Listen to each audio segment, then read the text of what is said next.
I have the privilege today of talking with Peggy, Lynn, and Chris Speicher in Maui, and they are legends in the real estate business. My coach is Debbie Holloway, and I asked her, I said, who should I interview that it follows their bliss? And, I was talking to her about exit strategy, but it seems like y'all are far from exiting, but you have had some major changes. So I don't know how long ago it was. I know that you had a super successful business in Maryland and still do. How long ago was that you decided to make a change? Yeah. We've been on Maui now 3 years. Yeah, So the decision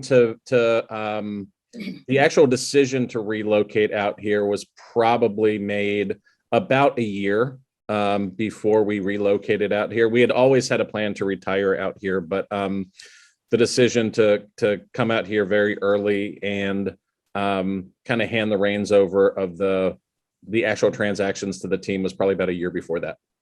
So back 3 years ago when you were making your decision, tell me about what your business looked like there in Maryland. Sure. So we had recently moved to Long and Foster. We had a team at that time of about 8 agents. We had 2 full-time client care representatives, ISAs, so kind of the inbound. And then we had 1 back office transaction coordinator, transaction manager that took care of everything in the back. We also have a second team in the Maryland and Delaware Beach area. So Ocean City, Maryland, Fenwick, Rehoboth, Dewey Beach area. We have a second team there. And we were probably doing, I could pull up the numbers, but in the neighborhood of 200 units a year. 85% of those, 80% of those were probably in the Maryland, DC market. So that's what it looked like then. And, we'll probably dig into more of the details later, but while we were there, Peggy Lynn worked very hard to kind of redefine the clients that she would work with. So when we left, Peggy Lynn was only working with clients that were over $1 million. So the team took everything under that price threshold. Mm-hmm. Now, so what systems, I know you were in coaching with Debbie at that time, did y'all have to put systems in place to make this move, or did it evolve? Both. Yeah, I think that for me, kind of being the back of the house, right? I'm the ops guy and I don't work with clients. But for Peggy Lynn also, I think that's a very, one of the things that makes me the proudest is we worked very hard in the 8-ish years leading up to the transition to have rock solid systems and processes in place for not only lead generation and conversion, but also what happens within the team and how handoffs work and transaction management. So, working with Tom and Debbie and everybody in the Tom Ferry organization that helped us. And then, we are huge advocates of Zillow. I've been a board advisor to Zillow now for 8 years. Boomtown, we kind of say that we built our business on 3 pillars, which was Tom Ferry coaching, Boomtown CRM, and Zillow. And once those systems were buttoned up, the transition out here was a lot less stressful than we thought. And even to this day, we probably only spend 2, maybe 4 hours a week actually on the day-to-day ops of the team back in Maryland and DC, Virginia, Delaware. Mm-hmm. Yeah. So how do you communicate back with them? And how does that work? I guess I'm asking also, how does it work for them? Yeah. So we have standing Monday and Friday accountability calls. And if I back up 5-ish years, when we made the change from Remax to Long and Foster, it became a very difficult commute for a lot of us, including Peggy Lynn and myself, to get to the office just because of the traffic in the DC area. So we've been Zoom for 5 or 6 years now. So we had a lot of our meetings on Zoom. So today, every Monday and Friday, it's 8 a.m. our time and 2 p.m. East Coast time, we have an accountability call with the team. It's short and sweet. It's usually about 15 minutes. Monday, everybody goes through and gives me their goals for the week.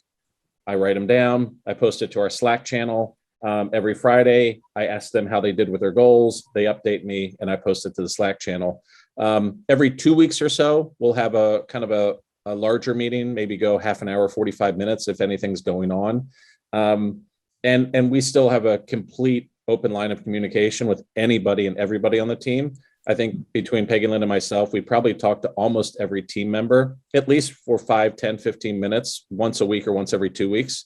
But that is the extent, outside of flying back every once in a while to meet with them. That's the extent. Well, I mean, in this day and time, it's the same way here. I'm just in the same city, right? I mean, Right. it doesn't matter.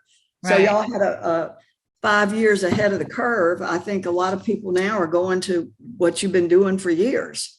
Exactly. And it's way more efficient, in a lot of ways. Yeah.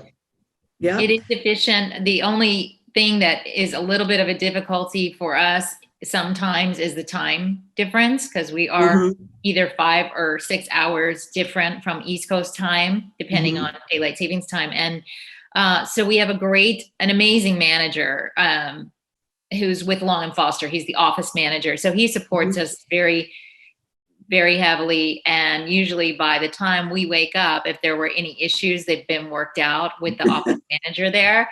Yeah. But we do get involved with, any issues with, Mhm.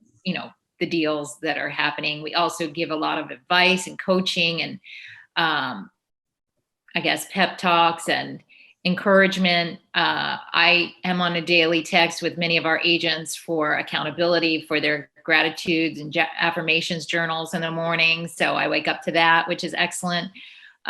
Really involved with what everyone's goals are on the team and their dreams and what's keeping them going. And I think that's really a huge part of it, because it's not easy. It's a really, really busy market there.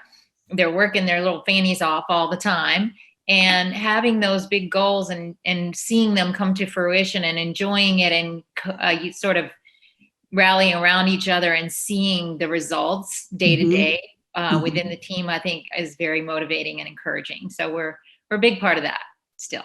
And Peggy Lynn said two things there that I think are pretty mission critical for anybody thinking about going down a path similar to this, right? Is as team leaders, you really need to be fully invested in helping their dreams come true and helping them become better people and better agents and better humans. And by focusing on that, you by default will do better as an organization.